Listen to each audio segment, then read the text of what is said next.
Como decíamos ayer, viajamos a 1820. En la península tiene lugar el pronunciamiento de Rafael de Riego, quien sublevó la expedición de 20.000 soldados que iban a partir hacia América para luchar contra los movimientos secesionistas. El pronunciamiento no se pudo dar en peor momento, ya que cortó el movimiento de tropas desde la península hacia América para reforzar a los realistas que todavía luchaban contra los rebeldes. Al desaparecer la amenaza de un gran ejército venido de la península, las fuerzas separatistas pudieron avanzar hacia el Perú. Para entonces, el virrey Joaquín de la Pezuela ya estaba totalmente desacreditado por la derrota de la expedición de Mariano Osorio y el avance de José de San Martín, que consiguió cercar Lima. La carrera del virrey terminó el 29 de enero de 1821 con el golpe militar de Asnapuquio, liderado por el general José de la Serna, tras lo cual el oficial español abandonó Lima para refugiarse en la sierra peruana, consiguió rehacer sus fuerzas y derrotar a los ejércitos independentistas en la batalla de Ica. Un año después venció la expedición de Rudecindo Alvarado y en 1823 al ejército comandado por Andrés de Santa Cruz y Agustín de Zepita. Sin embargo, a pesar de las victorias, el tiempo jugaba en contra de los realistas, ya que al no disponer de comunicación directa con la península, solo contaban con los recursos propios, y estos estaban empezando a escasear.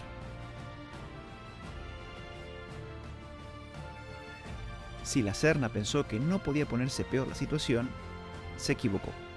Al empezar el año 1824, llegaron noticias de que Fernando VII y los absolutistas recuperaron el gobierno gracias a los 100.000 hijos de San Luis. Aquello provocó que todo el ejército realista del Alto Perú, liderado por Pedro Antonio de Uranieta, se sublevara contra el virrey del Perú. Te preguntarás, ¿por qué? Bueno, la razón fue un decreto del 1 de octubre de 1823, en el que el monarca español abolió todo lo aprobado durante el gobierno constitucional, entre lo que se encontraba el nombramiento de la Serna como virrey del Perú. Ahora tenemos tres actores en el conflicto: los realistas altoperuanos, los constitucionales del virreinato peruano y los secesionistas. Pensarás que los realistas y constitucionales, al tener algo en común, como mantenerse fieles a España, mantuvieron sus diferencias aparte para enfrentarse al enemigo común y que ya arreglarían sus diferencias después. Bueno, no. Uranieta ordenó atacar a los constitucionales, obligando a la Serna a detener sus planes de atacar a Bolívar. El enfrentamiento entre estas dos facciones supuso una serie de batallas en las que ambas fuerzas leales se diezmaron mutuamente. Aquel panorama no podía ser mejor para Bolívar. Aprovechó el momento para avanzar contra Jauja y enfrentarse a José de Canterac, aislado en Junín, dando comienzo a una persecución contra las fuerzas realistas que lo llevó el 7 de octubre de 1824 a las puertas de Cusco. Allí, Bolívar entregó el mando al general Sucre y se dirigió a Lima. Solventado el problema con Uranieta, la Serna volvió su atención contra los separatistas. La derrota de las fuerzas de Canterac le obligó a traer desde Potosí los soldados bajo el mando de Jerónimo Valdés y llevar a cabo reclutas masivas de campesinos para engrosar sus fuerzas y tener ciertas posibilidades de éxito. Sin embargo, era consciente de la falta de instrucción de sus hombres, lo que le llevó a negarse a lanzar un ataque directo a las fuerzas que estaban en Cusco. En su lugar, intentó cortar la retaguardia de Sucre a través de marchas y contramarchas, esperando un golpe de mano, el cual tuvo lugar el 3 de diciembre en la batalla de Corpahuayco o Matará, donde a costa de tan solo 30 hombres ocasionó al ejército rebelde más de 500 bajas y la pérdida de buena parte del parque y la artillería. Sin embargo, la Serna no pudo explotar el éxito y conseguir una victoria definitiva, ya que Sucre consiguió un repliegue ordenado de sus fuerzas. La situación había llegado a un punto crítico. Los realistas habían consumido casi todos sus recursos sin conseguir una victoria decisiva sobre los independentistas. Además, las duras condiciones de la campaña provocaron la deserción de hombres en ambos bandos, así como muertes por la enfermedad. Por ello, a pesar de que los realistas habían conseguido una buena posición en el cerro Condorcunca, no podían mantenerla debido a la hambruna que amenazaba con dispersar su ejército, llevándoles a una derrota segura. Había que tomar una decisión desesperada: buscar esa victoria decisiva. De esta forma, ambas fuerzas salieron a encontrarse y acabar con el conflicto. Finalmente, el encuentro se produjo en Ayacucho. Ambos bandos se prepararon para el combate que, seguramente, tendría lugar al día siguiente. Agotados tantos años de conflicto, sangre derramada, condiciones durísimas, la moral de los hombres estaba por los suelos. Por ello, hubo un momento para la diplomacia. Algunas horas antes de la batalla, el general realista Juan Antonio Monet se presentó en el campamento de los rebeldes y mantuvo conversaciones con el general independentista José María Córdoba. Monet propuso deponer las armas y evitar un baño de sangre, pero Córdoba respondió que eso solo ocurriría si los realistas aceptaban formalmente la independencia del Perú. A pesar de que las negociaciones se presentaban complicadas, ambos oficiales decidieron continuar la conversación en privado, de la que no hay testigos ni se sabe de lo que hablaron. Pero de lo que estamos seguros es que horas más tarde la batalla tuvo lugar. La iniciativa la tomaron los realistas. La vanguardia, liderada por Valdés, cruzó el río Pampas para fijar a las unidades del ala izquierda de Sucre. Mientras tanto, el resto de las fuerzas realistas descendían desde el cerro Condorcunca y cargaban contra el grueso del enemigo.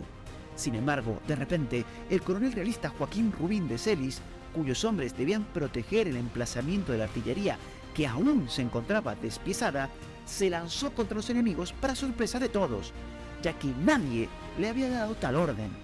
Celis y sus hombres fueron masacrados por la división de Córdoba, la cual, apoyada por la caballería de Miller, atacó a las tropas realistas que descendían de las montañas. Ante el desastre que estaba sufriendo el ala izquierda realista, el general Monet, sin esperar que su caballería formara en el llano, se lanzó sobre los hombres de Córdoba, pero rápidamente fue rodeado por las fuerzas independentistas antes de que el resto de sus hombres pudieran formar en batalla. En su ayuda acudió la caballería realista al mando de Ferraz, que cargó sobre los escuadrones que acosaban la izquierda de Monet. Sin embargo, el vivo fuego de la infantería enemiga causó una enorme cantidad de bajas en los jinetes de Ferraz, cuyos sobrevivientes fueron obligados a retirarse. Mientras tanto, en el otro extremo del campo de batalla, los rebeldes consiguieron detener la acometida de la vanguardia realista comandada por Valdés, quien, en un primer momento, había conseguido hacerlos retroceder. Sin embargo, poco a poco las fuerzas rebeldes fueron reforzadas por los húsares de Junín bajo el mando de Miller, luego por los granaderos de Caballo y finalmente la división de Córdoba. Las fuerzas rebeldes obligaron a Valdés y sus hombres poco a poco a retroceder. Mientras los soldados realistas resistían valientemente, el virrey La Serna y sus oficiales intentaban reorganizar sus fuerzas para restablecer la batalla, pero fue casi imposible. La mayor parte de la tropa estaba compuesta por hombres faltos de instrucción, lo que se tradujo en que muchos huyeran incluso antes de enfrentarse al enemigo. Hacia la 1 de la tarde, el virrey fue hecho prisionero. Pero aquello no detuvo a Valdés y sus hombres, que siguieron combatiendo a pesar de que la batalla estaba perdida, consiguiendo, finalmente, retirarse a las alturas de su retaguardia, reuniéndose con 200 hombres que se habían agrupado en torno al general Canterac. Con el grueso del ejército real destruido, los jefes realistas optaron por la capitulación tras la batalla. Las bajas confesadas por Sucre fueron 370 muertos y 609 heridos, mientras que las realistas fueron estimadas en 1.800 muertos y 700 heridos. A pesar de la resistencia de realistas en diferentes puntos del continente, la batalla de Ayacucho marcó el final del proceso de separación de Sudamérica de España.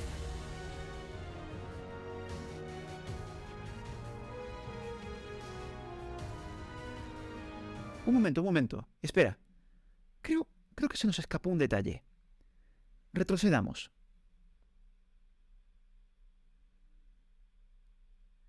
Para ahí. A pesar de que las negociaciones se presentaban complicadas, ambos oficiales decidieron continuar la conversación en privado, de la que no hay testigos ni se sabe de lo que hablaron.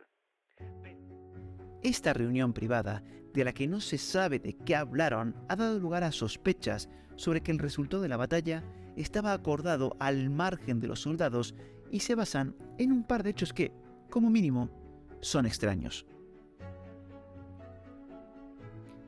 En el momento de la batalla, los soldados realistas vistieron un uniforme de gala, algo que no fue la norma durante las guerras civiles hispanoamericanas.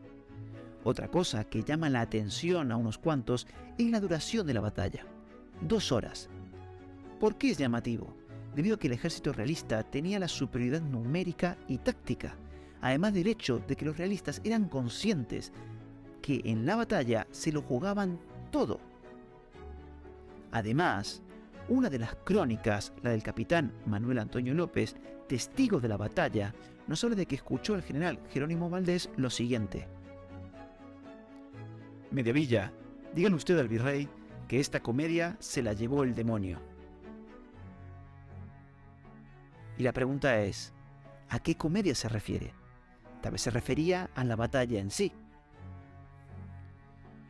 Otro de los motivos de sospechas del acuerdo es la simpatía de la mayoría de los oficiales realistas con las ideas liberales. Pensemos que en la península Fernando VII acababa de reinstaurar el absolutismo y perseguía a los liberales, por lo que sobre estos oficiales pendía la amenaza de que, tarde o temprano, esa persecución también los salpicaría y serían removidos de sus cargos, aun si resultaran victoriosos en el combate. Seguramente hay más motivos para sospechar de que hubo un acuerdo. Si tú conoces alguno que no he mencionado, déjalo en los comentarios, acompañado de tu opinión de si hubo un acuerdo o no antes de la batalla de Ayacucho. Muchas gracias y hasta la próxima.